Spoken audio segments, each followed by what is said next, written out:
Innovation. Now, before we played this game, I had told you I had heard a lot about this game. I kept hearing how great it was, how good it was with 2 players, but it was a chaotic game. Mm-hmm. And it has some take that in it, which you hate, and I don't particularly like. I don't like take that games at all.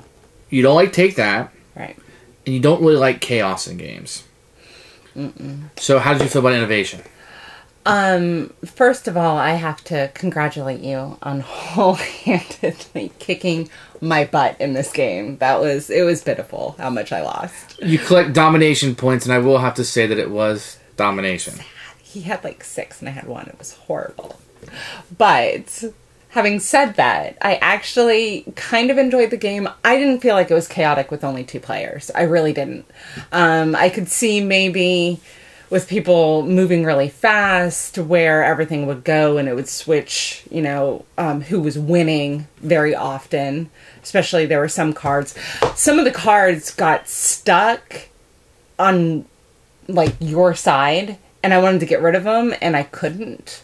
That was very frustrating. There's a lack of power sometimes. Yeah, it was very frustrating. Get a very powerful thing. There was one card in particular early in the game where I was able to take colors that you had that I didn't. Mm-hmm. But once you got down to the colors I had, it was a pointless card. I just had to put something over it. So I guess I could have kept it out there. Maybe that would have been a better move. But I went ahead and put something over it so I could do something else that was... And as you draw the cards, they become more and more powerful as you go through the eras, theoretically.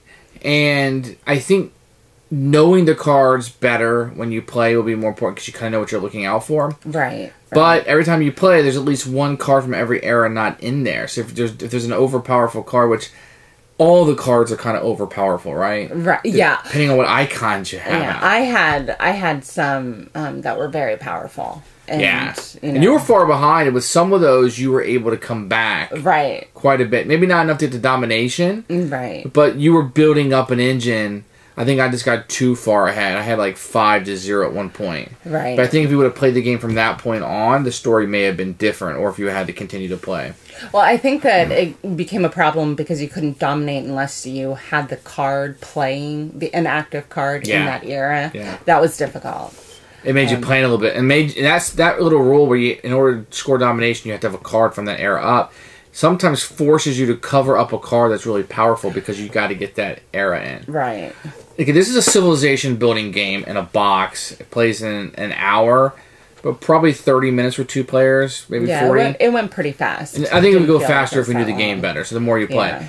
How do you feel about this? Now, you like Through the Ages. I do like Through the Ages. Game. Yeah. How does this feel as a civilization game only? As a civilization game, I think that it's a little too light. I think that there's not enough going on in it. It's fun. The cards are kind of fun. I didn't really feel like... I mean, the cards had pictures of people, and I guess that was corresponding to the transgression of man. But I think that... You're really just collecting icons and doing powers. It wasn't themed. Yeah. I don't feel like it was themed like a traditional game. I see what they were trying for. In a card game, it's really hard. But in the fact, it was just collecting of icons, making sure if somebody had a lot of icons of trees, and then you knew they were going to play this powerful card, you to also get the power and not be left out. Yeah, I think that's what it was more about. I think it was more about just having the cards played, matching colors, matching icons. Now, the original version had no art. It was just text on it. I like this version a lot better. Mm-hmm. It's a lot better looking and more appealing. Overall, I thought it was a fine game. I kind of really liked it, had fun with it. It's not something you're going to take too seriously, but it's a keeper for me. I really like this game and would be interested in playing it with more people and more often. I think that I would like to play it with more people. I think that I'm kind of interested to see how chaotic it can get, because it wasn't very chaotic with just you and me. I would not keep it, and it's not because I couldn't play it very well. It was just not a game that I found particularly. Yeah, this is not a game that you're gonna like. Yeah, I mean, I really don't like I'm trying to build something here, and you're gonna take away from me. So that's really frustrating. And I don't like take that games at all, but this may be my favorite one. So Purge, keep. Purge. We'll be keeping. So I will be playing this with other people. I'll try to get you into a 4-player game. 4-player, would be interesting. the components of innovation, and the version I have is this one. That's the upgraded yellow version. You're going to get 4 of these, which are very thick player aids. They kind of have the same thing on both sides. One has your actions, the other side has the game effects. It's very useful, but you won't learn the game from it. It can be a little difficult, but once you kind of know the game, it's fairly easy. You're going to have cards. It's pretty much the only component in this game. You're going to have cards with different numbers on the back, 1 through 10. And you're going to have different icons and powers, and you can kind of see that there. Some nice artwork on the side. I'll just throw a couple of these up. But the cards are actually pretty nice. They're rounded. They have white edges. The artwork is nice. And I don't have the old version or the other version, but I heard it was pretty bland. I've seen it. There's no artwork. So this is probably the version to get if you're going to get one. And the cards are, I mean, a little thin, but they're good for this sort of game. I don't have a problem with them. You can kind of see they come in these different colors, and you have some artwork and some icons. They're all very easy to use. And once you understand the game, it's not that difficult. So overall, happy with components.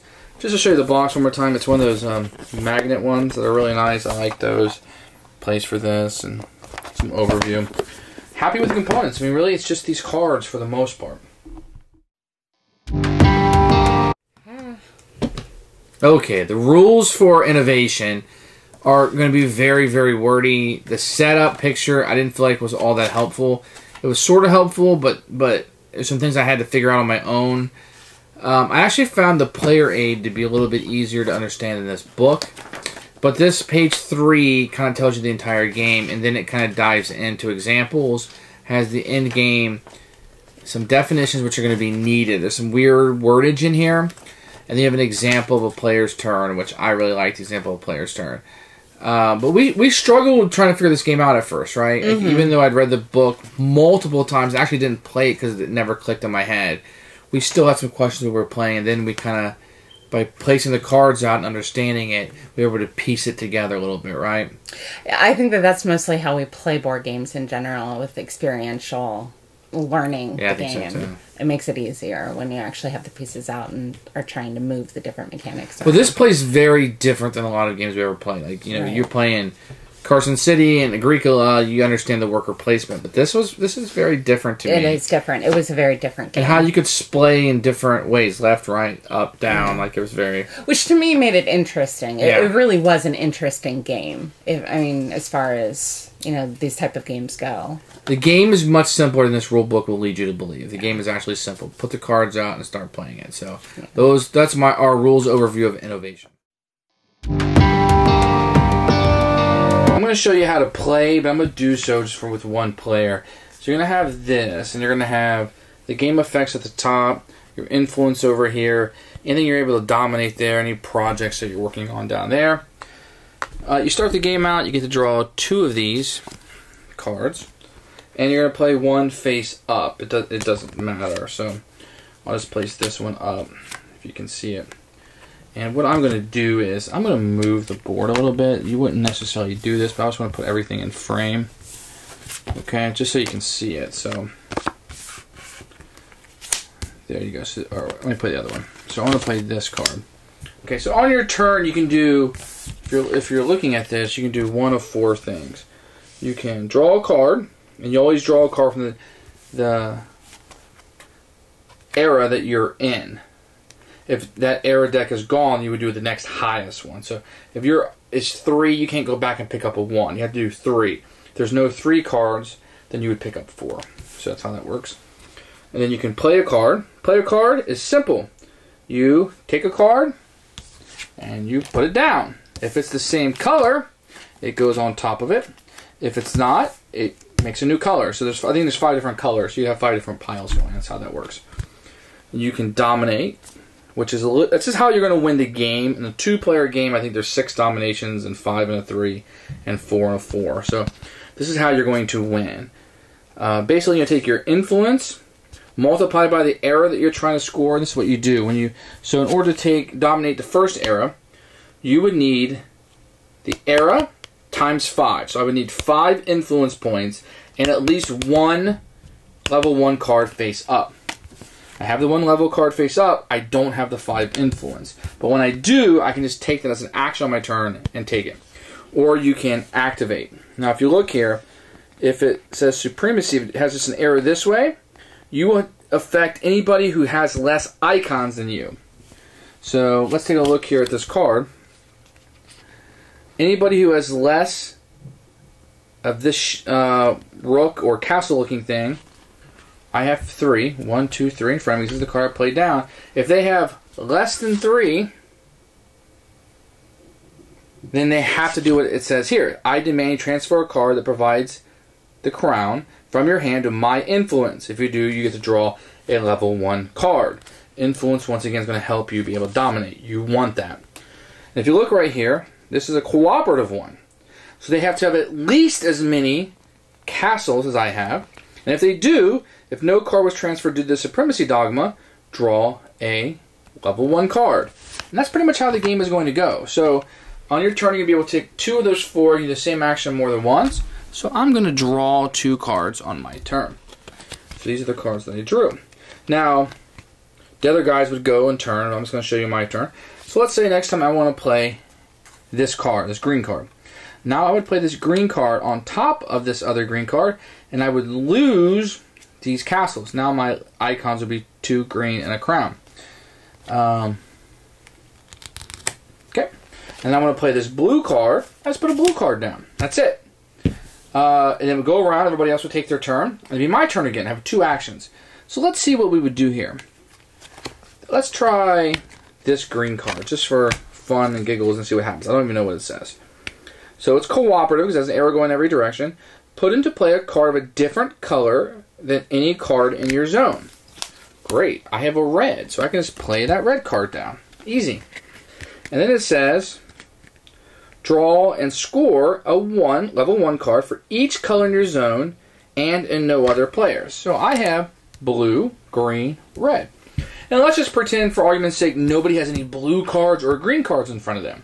So I would draw 2 level 1 cards because it said draw and score a level 1 for each color in your zone and no other player's zone. And we're pretending like they have a red card in other zones, but no blue and green.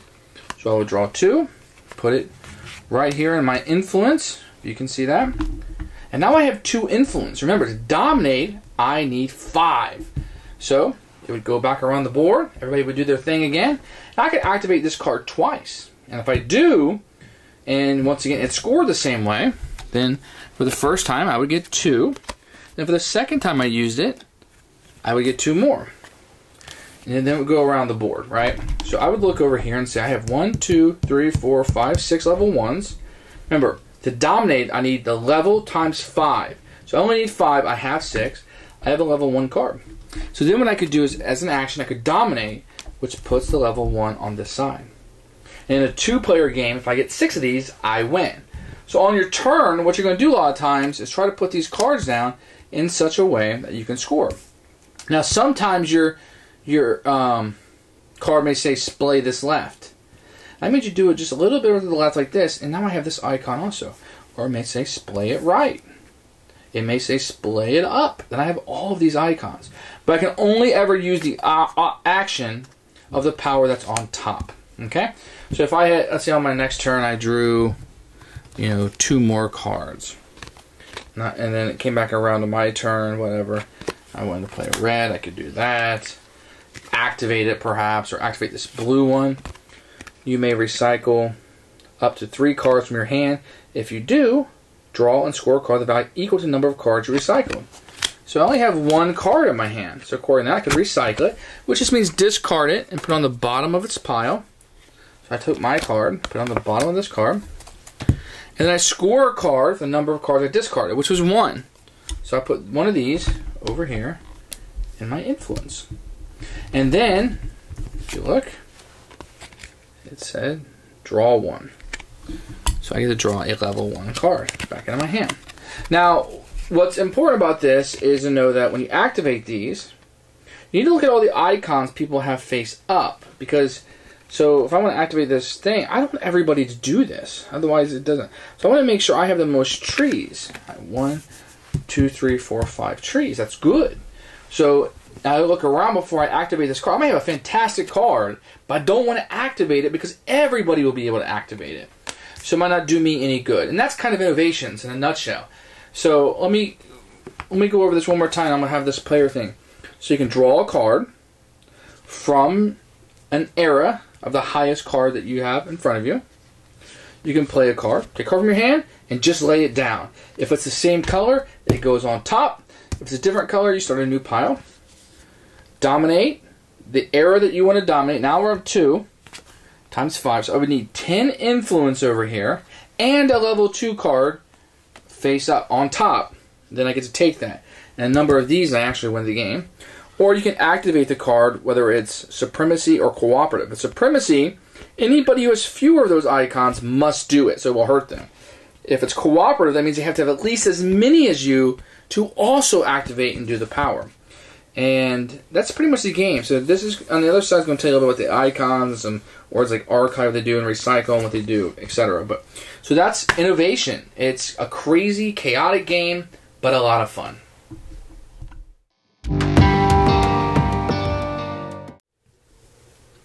Who should buy this game, Innovation?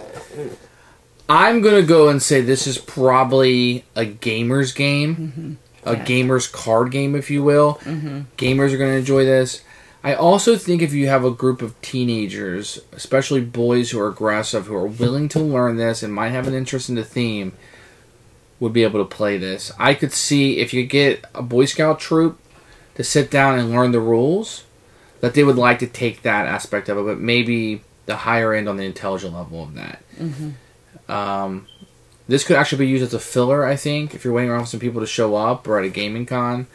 Who would you recommend it for? Definitely gamers. Definitely gamers. I would not recommend this game for non-gamers. I don't think that it would catch their interest enough. You need somebody to teach you the game. Yeah. You're not gonna. A non-gamer is not going to read this book and pick up the game. No.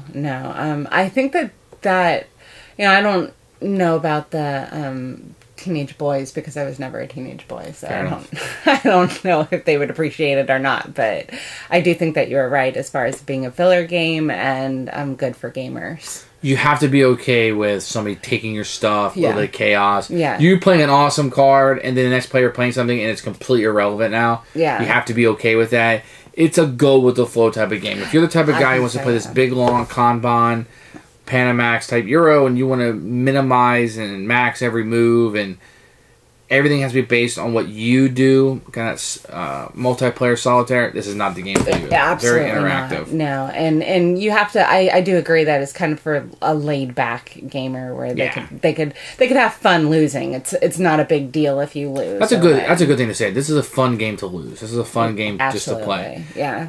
If you're looking for a Civ game and you're looking for something quick in a box, this may be the answer. And if you're looking for that, I would say try it before you buy it. If you're looking for a Civ game, this is probably not it. You're going to go through the ages, nations or maybe Civilization, the game. Yeah. But if you're looking for a quick card game that maybe does Civilization, this might be it. I don't know a whole lot that does it as well as this. But there's no tech tree, there's no building it up. It's really just playing the cards, getting the icons. So that has a lot to do with it. Right. So one Purge, one Keep. We're going to keep it around a little bit longer. I'm going to try some of the expansions out that are out for it. And that's Innovation.